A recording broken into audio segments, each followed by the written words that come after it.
way I balance my personal life, research, and teaching, well, this semester I didn't get anything done because all I did was teach, and it was my first time teaching, so it was hard to balance a lot of things. But next, semester I'll maybe teach one class and focus more on my research and, hang out with friends and have my social life. So how I balance research, teaching, and classwork is that I don't. This semester I was really focused on teaching and my class because it had a lot of reading to do. There was like a chapter every other day, and it was just a lot of work. And then teaching and grading, it's just too much to do, like, without having any structure to it at all.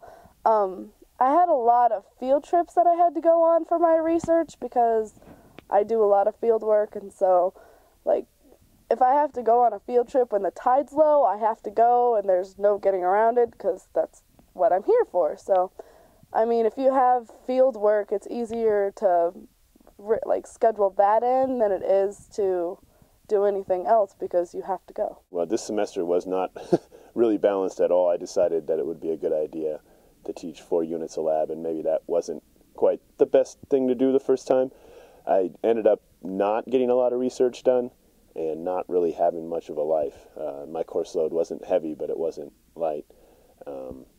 So definitely next time around, I'm not going to do 4 units of lab. I'll do 2 so that I have more time to spend doing research, because that's really sort of why you're here. Additionally, the first time around, you should only do probably 2 units worth of lab, because you have to do all the prep work for the first time, and you don't realize how long it takes to grade and how long it takes to do all the other stuff that you have to do.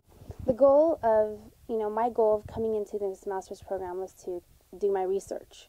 That was my priority, but sometimes teaching takes a toll on you. You're grading, you're occupied, you're answering, questions and through email.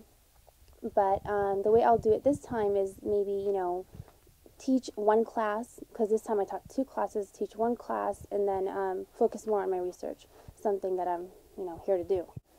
I have scheduled times where I do my research, and I tell my students, if you got to get a hold of me, you can come by my lab. Maybe I tell you I might be busy, something like that. Or I set office hours, just come during my office hours, get my grading done during that time.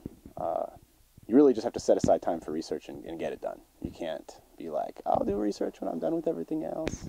That's not research. No, it's not. So if you're not a field biologist and you don't have to go to the tide pools or to the desert like some of my friends, then what you should probably do is, block out some time that you're going to use for your field work or for your research, especially in the lab, and just do that, and don't let anything, come in contact with that. And if you have students that want to see you, have them schedule an appointment with you instead of just showing up whenever they want to.